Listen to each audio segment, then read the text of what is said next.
Barstool boss and pizza rancor, Dave Portnoy, I don't know, I'm out of my mind today, has blasted the race baiters who believe Caitlin Clark is only popular because she is white. Monica McNutt recently argued that Caitlin Clark's rise to fame is less about her record-breaking stats, innovative court vision, or her ability to hit deep logo-range three-pointers that have changed the game of basketball. Instead, McNutt suggested that Clark's popularity may be more due to her being a white player from Middle America. That is a narrative that is very popular among the morons. Major moron, Monica McNutt, how she has a job, I absolutely know, at ESPN, said, well, you know, she's in the Midwest, she's popular, let's face it, she's a white girl. Really? Okay, let's examine. But Dave Portnoy isn't backing down. He's hitting back with solid viewership data that completely refutes McNutt's race-driven argument. Her point falls apart quickly when the actual numbers come into play. If you're a Caitlin Clark fan and believe the truth speaks for itself, drop a comment with your city, state, or country. Let's show just how wide her influence stretches. Caitlin Clark is a superstar, not a female superstar. She is a superstar. We were coming to see Caitlin Clark play. She moves the needle. The WNBA has been looking for someone who moves the needle. Let's dive into the bombshell ESPN analyst Monica McNutt just dropped, one that has basketball fans furious. During a conversation with BBC special correspondent Caddy Kay, McNutt made a remark about Caitlin Clark that sparked a firestorm on social media. She actually said, Same thing. Why not? Well, I was just about to say same thing for Angel Reese when I had a chance to cover their games, but I think Caitlin represented. And again, some of this, to me, probably is not fair to her because it was not anything that she said or was truly based on her personality, but she was a white girl from the middle of America. McNutt essentially suggested that Caitlin Clark's widespread popularity is largely due to her being white and from the Midwest, while downplaying her exceptional skill, tireless work ethic, and game-changing talent. It's not just a poor take. It's an insult to anyone who's actually seen Clark. So she represented a whole lot to a lot of people, whether that is truly what she prescribed to or not. We can all say she is a dynamic basketball player and a force both on the court and the marketing sense. But I do think, same thing with folks that may have fallen in love with Angel Reese that may or may not have agreed with everything they had to say either.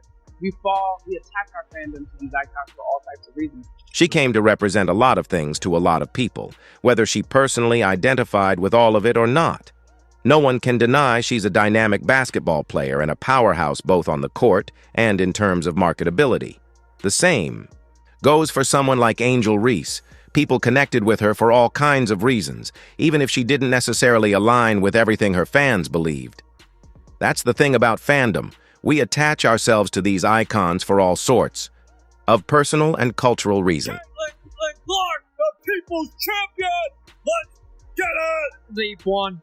Bang! Just announced that Caitlin Clark and the Fever will be playing 41 of 44 games this year on national TV. You're coming to watch the other girl, right? Right? Bang! Teams are moving their games with the Fever to NBA arenas. They can sell more tickets. How about that? Bang! Angel Reese attempted a three this deep. I think she might dislocate her shoulder. Bang! Want some butter with that, bro? Butter. Butter pecan! Bang! The reality is, Clark averaged 19.2 points, 5.7 rebounds, and 8.4 assists per game in her rookie season. Those aren't just solid numbers. They're elite. Her next-level court vision, jaw-dropping deep threes, and game-changing passing have redefined how the women's game is played. Even more telling? The Indiana Fever are set to have 41 nationally televised games next season. Networks don't make those calls based on where someone's from. They do it based on who brings in the viewers. And Clark delivered. There's actually a debate on who was Rookie of the Year last year. I had to be in that delusion. Bang! People need to understand she saved this league. Louder, there's no TV deals, no ad sponsorships, heck, no shoe deals for you, Angel Reese, no McDonald's money. The league losing millions of dollars each year. She saved them from bankruptcy. To be grateful. Bang! 93% of her games on national TV. She's like that. McNutt's comments completely overlooked the jaw-dropping highlight moments that turned Clark into a sensation. Those deep logo threes that defenders can't guard, the no-look passes that somehow find the impossible lane, and the clutch performances, under the brightest lights. None of that has anything to do with being a white girl from Middle America. It's pure talent, skill, and basketball brilliance. Sabrina, Rihanna, Chelsea. I mean, Diana Taurasi. You had and have these white players in the league that never galvanized the people like that. All right. Now, granted, you can have some people come back and say, well, the media and the coverage wasn't as good as it is now. NILs and things like that weren't popping off. That has nothing to do with it. That has nothing to do with it. If they were that captivating, they would have got the eye. Fans on social media were quick to call out McNutt for downplaying Clark's accomplishments. One user nailed the flaw in her logic. If being white and from the Midwest were all it took to become a basketball superstar, we'd have dozens of Caitlin Clarks. But we don't. Because what sets Clark apart isn't where she's from.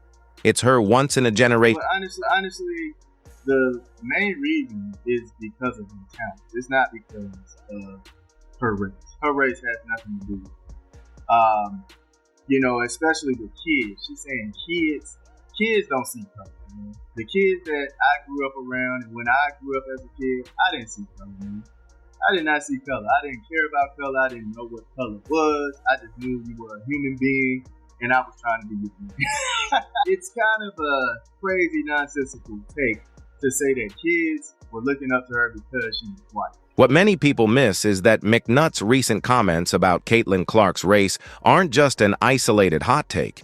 They're part of a broader pattern of minimizing Clark's influence whenever possible. The evidence dates back to September 2024, when McNutt boldly claimed that Clark deserved only 60% of the credit for the Indiana Fever making the playoffs. Think about that.